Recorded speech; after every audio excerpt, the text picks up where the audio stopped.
Good morning student. आज हम चर्चा करेंगे मौलिक अधिकार। मौलिक अधिकार संविधान के भाग 3 में निहित हैं।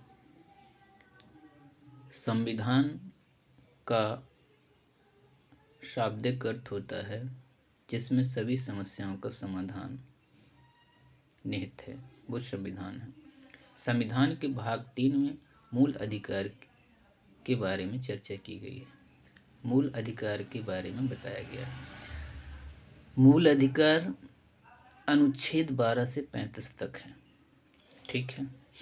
अब ये मूल अधिकार आया कहाँ से? यूएसए से आया है। मूल अधिकार यूएसए से आया है। ठीक है। कैसा है मूल अधिकार? नैसर्गिक है और इसको फ्रेंच भाषा में मैग्ना कार्टा कहते हैं। क्या कहते हैं? फ्रेंच भाषा में मैग्ना कार्टा के नाम से जाना जाता है। ठीक है। अब ये जो मूल अधिकार है, अगर किसी व्यक्ति के मूल अधिकार का हनन हो रहा है या मूल अधिकारों का हनन हो रहा है तो इसकी रक्षा कौन करता है? सुप्रीम कोर्ट और हाई कोर्ट। ठीक है। तो मूल अधिकारों के हनन का रक्षक यानी मूल अधिकारों का रक्षक कौन है? सुप्रीम कोर्ट और हाई कोर्ट, मतलब एससी और एचसी। प्रतिबंध कौन लगा सकता है? संसद को मूल अधिकार में प्रतिबंध लगाने का अधिकार है। मूल अधिकारों को निलंबित कौन कर सकता है?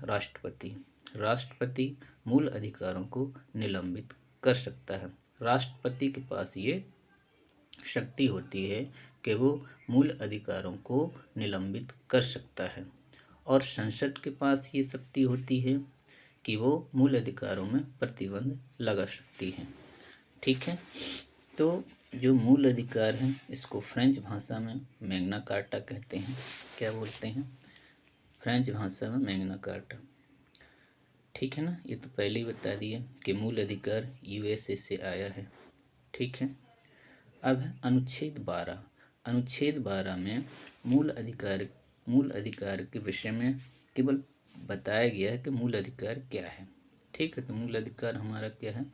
मूल अधिकार एक नैसर्गिक अधिकार है। तो अनुच्छेद 12 में परिभाषा, अनुच्छेद 12 बताता ही है कि हमारा मूल अधिकार क्या है।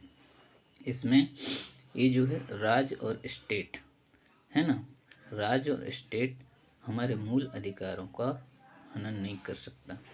उसके बाद अनुच्छेद 13 में अल्पीकरण के बारे में बताया गया है कि हमारे जो मूल अधिकार हैं ये स्थायी नहीं है, अल्पीकरण है, मतलब कुछ निश्चित समय के लिए हैं।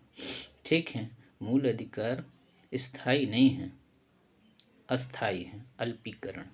अनुच्छेद 14 में विधि के समक्ष समानता। अनुच्छेद 14 में क्या बताया गया है कि विधि के समक्ष समानता, मतलब जो कानून है ना, कानून के समक्ष हम सबकी समानता है, कानून के सामने हम सब बराबर हैं, है ना। ये अनुच्छेद 14 में बताया गया है कि कानून के सामने हम सब बराबर हैं।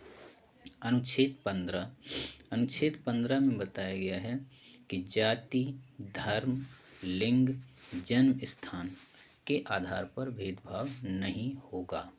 किसी के भी साथ जाति के आधार पर, धर्म के आधार पर, लिंग के आधार पर, उसके जन्म स्थान के आधार पर किसी भी प्रकार का भेदभाव नहीं होगा। ये अनुच्छेद 15 में बताया गया, 15 में निहित है।